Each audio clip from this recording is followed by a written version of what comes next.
এখন বাজে 10:30। 10:30টার সময় আমি রান্নাঘরে অনেক সকালে এসেছি, কিন্তু ওই যে রান্না করতে বসে গেছি। মেয়েকে খাইয়ে স্কুল পাঠিয়েছি, আর তুলতুল ও জেম্মার ঘরে খেলা করছে। তা দেখো আলুর দম করব, মশলাটা কষিয়ে নিয়ে আলুটা আগে দিয়ে হালকা করে সেদ্ধ করে নিয়েছি, তারপরে আলুর দমটা হবে আর কি। আর এদিকে তুলতুল যেন কি করেছে, ও না এইসব খেতে ভীষণ ভালোবাসে। মশলা মানে কষানো যে মশলাটা, তারপরে তরকারির ঝোল, এগুলো খেতে ভীষণই ভালোবাসে।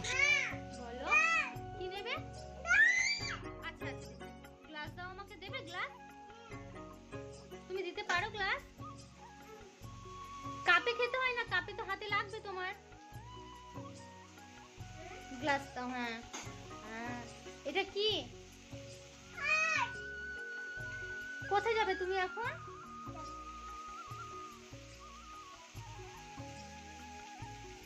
শোনো শোনো শোনো, শুনবে না?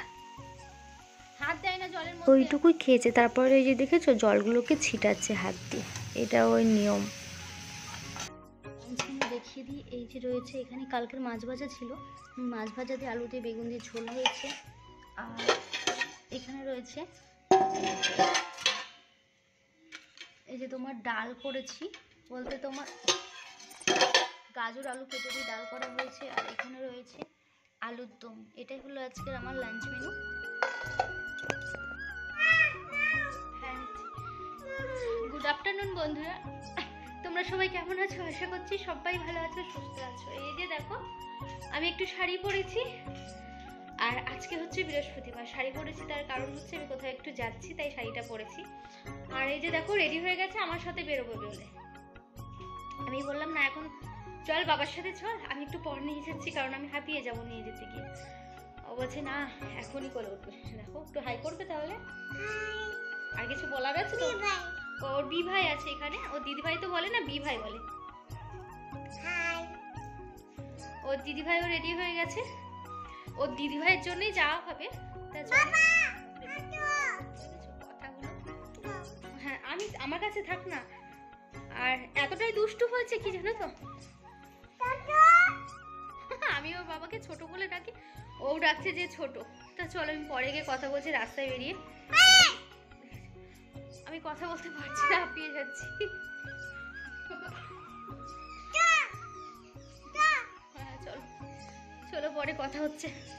ওই যে দেখো, দেখেছো ছাদে এগুলো সব মেলা রয়েছে। আমাদের জামা কাপড় বড় মশাই কেচে মেলে দিয়ে এসেছে, ওই ছাদেও দেয়া রয়েছে, আর এগুলো তো রয়েইছে, সব মেলা রয়েছে। এত জামা কাপড় মেলে দিয়ে বলতো আমি মেলে দিই, আমার বড় মশাই ছাদে গিয়ে মেলে দিয়েছে। এখনো পর্যন্ত আমি ছাদে মেলতে যাইনি।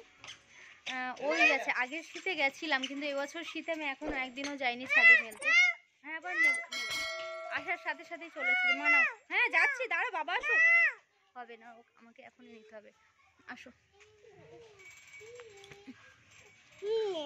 হ্যাঁ হ্যাঁ হ্যাঁ চ, দাঁড়া বাবা আসো। তোর বাবাকে গিয়ে জিজ্ঞেস করুক, ওটা আমি যার জন্য যাচ্ছি বলতে কি বলো তো, আমি যাচ্ছি চলো দেখিয়ে বলবো, যদি হয় তাহলে ওখানে গিয়ে বলবো, আর এখানে বলে লাভ নেই, কথা বলতে পারবো না। ভাবলাম একটু কথা বলবো তোমাদের সাথে, আসলাম, কিন্তু সেটা আর আমার পক্ষে সম্ভব হচ্ছে না, চুল খুলে যাচ্ছে। মশা কি গো, মশাটা মারো তুলতুল, মশা মার, মশা মশা দেখো, আর এখানে রে হাতে মশা। ওই বাবা, মশা মারতে পেরে গেছে ও, আমি আর পারছি না। এই যে দেখো আমাদের এটা মণ্ডপের সামনে ওরা বাচ্চাগুলো খেলা করছে। তো সত্যি কথা বলতে অনেক দিন পর রাস্তায় বেরোলাম না, অনেকটাই ভালো লাগছে, মনটা বেশ ভালোই লাগছে। আর এই যে দেখো আমাদের মণ্ডপে রাধা গোবিন্দ ঠাকুর আছে, সেটাও তোমাদের সাথে শেয়ার করে দিলাম। আর চলো যেখানে যাচ্ছি না, যাওয়ার পথে এখানে ওই যে হনুমানজি মন্দির আছে, মন্দিরটা হচ্ছে এখন, হনুমানজি তোমার চালাঘরেই থাকে, তার জন্য পাশে ঘর হচ্ছে আর কি। তা তোমাদের সাথে একটু শেয়ার করে দিলাম। আর এই রাস্তাতেই যখন যাচ্ছি, তার সঙ্গে দেখা না করলে খুবই একটা বাজে ব্যাপার, কারণ খুব কাছের মানুষ উনি আমার। আর এই যে পুকুর পাড় দেখছো, পুকুর পাড়ের ওপরে হনুমানজির মন্দিরটা, ওই যে দেখো ঠাকুরটা বা মানে ঘরটা হচ্ছে কি, ঠাকুরের মন্দিরটা হচ্ছে। তা চলো, আমি যেখানে যাব না, আমি চিনি না, আমার বরকে ফোন করে করে যাচ্ছি। তাই এই যে দেখো টেলারের দোকান এসেছি, কারণ হচ্ছে মাম্মামের নাচের স্কুলের ড্রেস লাগবে। ও 4 মাস হলো ভর্তি হয়েছে, কিন্তু এখনও পর্যন্ত ড্রেস ওর বানানো হয়নি, কারণ ম্যাম সেরকমভাবে কিছু চাপ দেয়নি, তাই বানায়নি। তাই এখন ভীষণ চাপ দিয়েছে, তাই বানাতে আসলাম।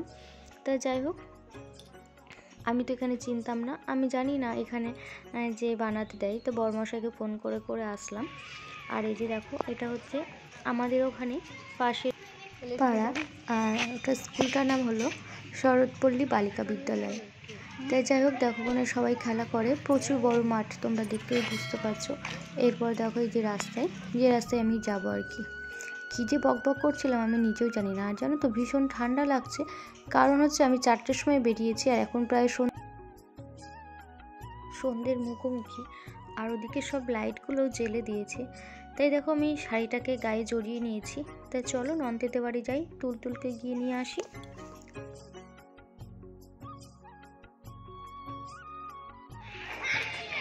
কোথায় গেছিলাম বলতে, তোমরা তো দেখতে পেলে কোথায় গেছিলাম। আর মাম্মামের নাচের ক্লাসে আজকে যায়নি, তার কারণ হচ্ছে ওর ড্রেস ছিল না, মানে ড্রেস বানানো দেয়া হয়নি, আজকে দিয়ে আসলাম।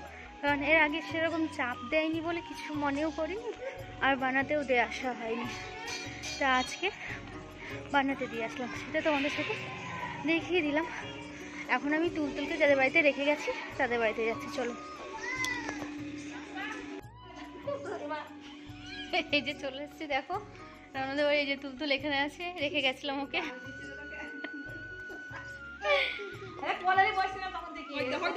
ওই যে দেখো নামছে, দেখো কেমন বদমাস মেয়ে, সারাক্ষণ জ্বালিয়ে গেছে। তুমি কোথায় ছিলে? অনেকক্ষণ খাইনি না, এসেছি। হ্যাঁ, দেখো আমি নন্দেদের বাড়ি থেকে চলে আসলাম। নন্তে বললো দিদুন আমি যাবো, আমি যে ঠিক আছে চল। তা যাই হোক, দেখো ও আমার ছোটো বর, তা ওকে নিয়ে আমি চলে আসলাম। তুলতুল আমার কোলে আছে, আমি পারি না কোলে নিতে বেশিক্ষণ। তা বাড়ি আসার পর বরমশাই দেখছি যে অনেকটা পর বরমশাই এসেছে, তাই এদিকে চিকেন পকোড়া নিয়ে এসছে। তা মেয়েটা মেয়ে খেয়ে নিয়েছে, বরমশাই খেয়ে নিয়েছে, আমার জন্য 2টো ফেলে রেখেছে। তা দেখো ওইভাবে রেখেছে, ঠিক আছে ওইভাবেই খেয়ে নিলাম আর কি। আমাকে আর কেউ কি যত্ন করে দেবে বলো, সেটা বলেছি। তারপর খুব ভীষণ হেসেছে। তারপরে এটা খাওয়ার পর চা খাবো, তাই দেখো রান্নাঘরে চলে এসেছি চা বানাতে। আর এটা উঁচু লাগছে কেন বলো তো, ওটা না একটু একটা তাকের মতো দিয়ে দিয়েছি ওভেনটার নিচে, সেজন্য একটু উঁচু লাগছে, তাই আমি এভাবে টুলের মধ্যে বসে নিয়েছি। আর একটু গুড় আর চিনি দিয়ে চাটা করব। আর এখন শীতের চা মানে আমি গুড় দিয়েই করি, রোজ দিন অর্ধেক চিনি দিয়ে অর্ধেক গুড় দিয়ে, এইভাবে আমার চাটা খাওয়া হয়। ভীষণ ভালো লাগে, কালারটাও ভীষণ ভালো আসে। আর শীতের সময় গুড়ের চা তো ভালোই লাগে, তাই না? আর আজকে রান্নাবান্না সেরকম কোনো কিছু নেই, কারণ তরকারি রয়েছে।